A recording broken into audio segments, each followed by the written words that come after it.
வவுனியாவில் அனைத்து நிகழ்வுகளும் ஒரே இணையத்தில் வவுனியா நெட். உங்கள் பிரதேசத்தில் இருந்து உங்கள் குரல், உங்கள் நிகழ்வுகளை நாங்கள் சொல்லுகிறோம். இணைந்திருங்கள் www.vavuniyanet.com. நான் ஒரு பெண் என்ற வகையில் பெண்களுக்கான உரிமைகள் இந்த உலக அரங்கில் பேசப்பட வேணும், அவற்றை நாங்கள் அடைந்தே தீர வேணும் என்ற அந்த மன வைராக்கியத்தில் கடந்த காலங்களில் ஏதிலிகளாக்கப்பட்ட எங்களுடைய இனம் சார்ந்து, அதிலும் முக்கியமாக பெண்கள் சார்ந்து ஒரு பேசப்படாத நிலையில், அவர்களுடைய உரிமைகள் அடையப்படாத நிலையில் இன்று எங்களுடைய வடக்கு கிழக்கு தாயகத்தில் கிட்டத்தட்ட 90,000 பெண் தலைமைத்துவ குடும்பங்கள் இங்கே வாழ்கின்றன.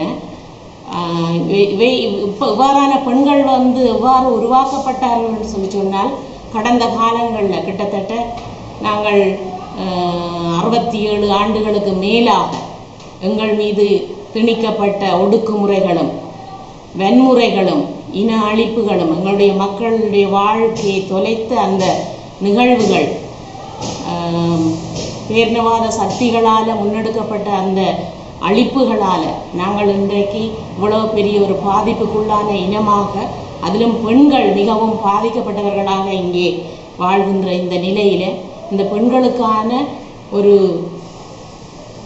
மீள் வாழ்க்கையை நாங்கள் முன் கொண்டு வர வேண்டும் என்ற அந்த முனைப்பு காரணமாக நாங்கள் நிச்சயமாக பெண்களுக்காக வேலை செய்ய வேண்டிய ஒரு காலத்தின் கட்டாயம் எங்கள் மீது இருப்பதால், நான் ஒரு பெண் மீது கொண்ட பெண்கள் முன்னிலைக்கு வர வேண்டும் என்ற அந்த முனைப்பு கொண்ட ஒரு பெண் என்பதால் நான் பெண்களுக்காக என்னுடைய குரலை கொடுக்க வேண்டும்.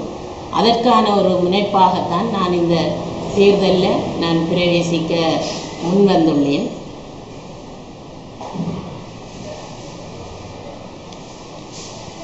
இன்றைய நிலையில் பெண்கள் தங்களுடைய வளர்ப்பு முறை காரணமாக அவர்கள் தங்களுடைய சக்திகளை அறியாதவர்களாக, தங்களுடைய ஆற்றல்களை தெரியாதவர்களாக நிறைய கிட்டத்தட்ட 52% மேலான பெண்கள் இவ்வாறான நிலைமையில் எங்களுடைய நாட்டில் இன்றைக்கு இருக்கின்ற இந்த நிலைமையில் அவர்களுடைய சக்தி தெரியப்படுத்தப்பட்டால், அறியப்பட்டால், ஆற்றல்கள் வெளிக்கொண்டு வரப்பட்டால், இது ஒரு பெரும் சக்தி. பெண்களுடைய சக்தி ஒரு பெரும் சக்தி.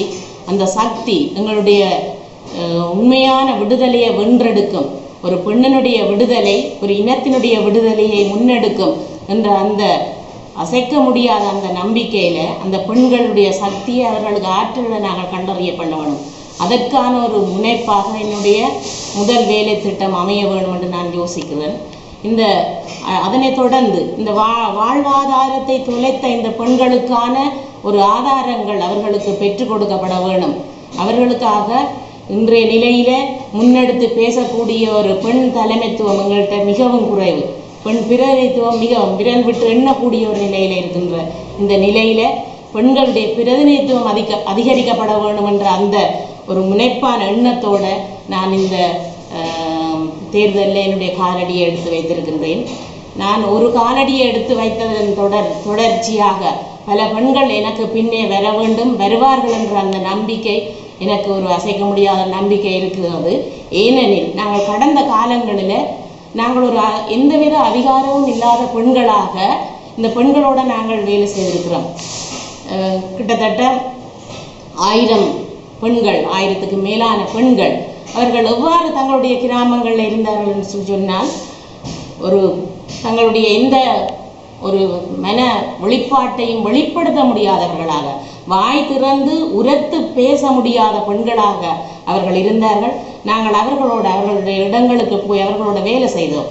அந்த வேலை அவர்களோட செய்த அந்த வேலை நிமித்தம் அந்த பெண்கள் அவர்களுக்கு கொடுக்கப்பட்ட அந்த பயிற்சிகள் நிமித்தம் அவர்கள் ஒரு ஆற்றலும் உத்வேகமும் கொண்ட பெண்களாக இந்த உலக அரங்கில் தங்களோட குரல்களை கொடுக்கக்கூடிய பெண்களாக உருவாக்கப்பட்டார்கள். தங்களுக்கு அந்த ஒரு உழைப்புக்கான ஒரு முன்முயற்சியை மேற்கொள்பவர்களாக அவர்கள் முன் வந்தார்கள். அந்த வகையில் எங்களுக்கு ஒரு முன் உதாரணம் இருக்கின்றது, எங்களுக்கு ஒரு அனுபவம் இருக்கின்றது. அந்த அனுபவத்தின் நிமித்தம் நான் சொல்கிறேன், எங்களால் நிச்சயமாக இந்த கடமையை எங்களால் முன்னெடுக்க முடியும். அந்த வகையில் இன்றைக்கு இந்த பெண்கள் கிட்டத்தட்ட 1/3 பெண்கள் எங்களுடைய பிரதேசத்தில் தாயகத்தில் 1/3 பெண்கள் வந்து பாலியல் வன்முறைக்கு உள்ளாக்கப்பட்டு கொண்டிருக்கிறோம். அந்த பெண்களுக்காக குரல் கொடுக்கின்ற இந்த பெண் சார்ந்த அமைப்புகள், பெண்களுக்கான அமைப்புகள், நிறுவனங்கள், அவர்களை நான் இந்த வேளையில் கேட்டுக்கொள்கிறேன். அவர்கள் முன்வர வேண்டும். அவர்கள் இந்த வேளையில் இந்த பெண்களுக்கான பிரதிநிதித்துவத்தை ஏற்படுத்துறதுக்கு ஒரு முன்னிணைப்போடு அவர்கள் உழைக்க வேண்டும் என்று இந்த வேளையில் கேட்டுக்கொள்வேன். அவர்களை என்னோடு சேர்ந்து கரம் கோர்க்க வேண்டும் என்று அவர்களை நான் அன்பாக கேட்டுக்கொள்கிறேன். ஏனென்றால் நாங்கள் ஒருவரல்ல, அடம்பன் கொடியும் திரண்டால் மிடுக்கு என்ற அந்த நம்பிக்கையில் முன்னோர்கள் எங்களுக்கு கூறிய அந்த நம்பிக்கை வந்து எங்களுக்கு நிச்சயமாக ஒரு துணை செய்யும். அப்போ இந்த பெண்கள் அமைப்பை நான் பகிரங்கமாக அவர்களை அழைத்து நிற்கிறேன். அவர்கள் எங்களோடு கைகோர்க்க வேண்டும். அவர்கள் எங்களோடு இணைந்து வேலை செய்ய வேண்டும். இந்த வேளையில் அவர்கள் ஒரு முனைப்பாக செயற்பட்டால் நாங்கள் எதிர்வரும் காலங்களில் பெண்களுக்கான ஒவ்வொரு காரியங்களை முன்னெடுக்க போகின்ற வேளையில் இவையெல்லாம் எங்களுக்கு பலன் சேர்க்கும் சக்திகளாக இருக்கும் என்றதை நான் இந்த வேளையில் கூறிக்கொள்ள விரும்புகிறேன். அவர்களை மீண்டும் என்னோடு இணைந்து பணியாற்ற நான் அழைத்து நிற்கின்றேன். அவர்கள் தங்களுடைய கடமையை செய்ய முன்வர வேண்டும் என்று இன்றைய நிலையில் உண்மையில் இந்த போர்க்காலம் முடிவடைந்த 2009க்கு பிறகு எங்களுடைய பிரதேசங்கள் எல்லாம் ஒரு வன்முறை சூழ்ந்த, பாலியல் வன்முறைகள் சூழ்ந்த ஒரு நிலைமையாக உருவாக்கப்பட்டு விட்டது.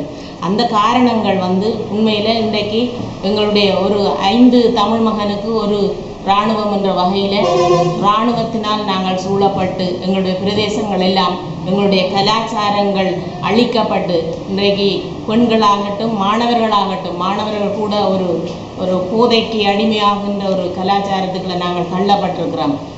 வலிந்து அதுக்கு நாங்கள் தள்ளி திணிக்கப்பட்டிருக்கிறோம். எங்களுடைய மாணவர்கள், பெண்கள் நிறைந்த பாதிப்புக்குள்ளான இந்த காலகட்டத்தில் இந்த இராணுவ எங்களை சூழ்ந்திருக்கின்ற இந்த காரணங்களால் நாங்கள் ஒரு மீளெழுந்து மேலே வர முடியாதவர்களாக தள்ளப்பட்டிருக்கிறோம். அந்த நிலைமையை நாங்கள் வன்மையாக கண்டிக்கிறோம். எங்களுடைய பிரதேசங்கள் நாங்கள் சுதந்திரமாக வாழ வேண்டிய பிரதேசங்கள். இந்த பிரதேசங்களில் நாங்கள் ஒரு தனித்துவமான இனமாக எங்களால் வாழ முடியும். உண்மையில் உலக நியதிகளின்படி நாங்கள் ஒரு தேசத்தில் நாங்கள் எங்களே ஆள்பவர்களாக எங்களுக்கான தன்னாட்சி, சுய நிர்ணயம், இவ்வாறான உரிமைகளோடு நாங்கள் வாழக்கூடிய ஒரு தனி தேசிய இனம். அந்த வகையில் நாங்கள் இந்த நாட்டில் ஒரு நாட்டுக்குள்ள நாங்கள் 2 தேசங்களாக வாழ முடியும். எங்களால் அதற்கான உரிமைகளை பெற்றெடுக்கிறது தான் உண்மையான எங்களுடைய முன்னெடுப்பும் போராட்டமாக இருக்கும். எங்களுடைய வாழ்க்கையை ஒரு போராட்டமானதாக நாங்கள் தள்ளப்பட்ட நிலையில் எங்களுடைய தமிழ் பெண்கள் வீராங்கனைகளாக இருந்த அந்த காலங்களில் நாங்கள் ஒரு துணிந்து எந்த பிரதேசத்திலும் நாங்கள் திரியக்கூடியதாக இருந்தது. ஆனால் இன்று ஒரு பட்ட பகலில் கூட ஒரு பெண் தன்னுடைய வீட்டில் இருக்க முடியாத ஒரு நிலைமை. ஒரு பெண்ணை தனியாக வீட்டில் விட்டுட்டு போக முடியாது. பெற்றோர்கள் திண்டாடுகின்ற ஒரு பெரிய ஒரு அவலம். அந்த அவலத்துக்குள்ள நாங்கள் இருக்கிறோம். எந்தவித பாதுகாப்பும் எங்களுக்கு இல்லை. அப்போ அந்த நிலையில் நாங்கள் ஒரு பெண்ணாக, அந்த ஒரு பெண் பிரதிநிதித்துவமாக நாங்கள் எங்களுக்கு கிடைக்கின்ற அந்த அங்கீகாரம் இந்த பாராளுமன்றத்துக்கும் இந்த உலகத்துக்கும் எங்களுடைய பிரச்சனைகளை கொண்டு போகிறதுக்கும் எங்களுக்கான அந்த உரிமைகளை நாங்கள் பெற்றுக்கொள்றதுக்கும் எங்களுடைய இனத்தை விடுதலையாக ஆக்குகின்ற அந்த முன்னெடுப்புகளுக்கு இது துணை செய்யும். அந்த வகையில் நான் எங்களுடைய பிரதேசம் எங்களுக்கான ஒரு பிரதேசமாக நாங்கள் வாழ்கிறதுக்கு விடுவிக்கப்பட வேணும். நாங்கள் சுதந்திரமாக வாழ எங்களோட நிலம் ஒரு சுதந்திரமான நிலமாக எங்களுக்கு வேணும் என்று இந்த வேளையில் நான் அதை ஒரு கோரிக்கையாக நான் முன்வைக்கிறேன். அது ஒரு பெரிய குற்றச்சாட்டாக எங்களை வாழ முடியாமல் செய்த இந்த ஆக்கிரமிப்புகளுக்கு எதிரான ஒரு குற்றச்சாட்டு.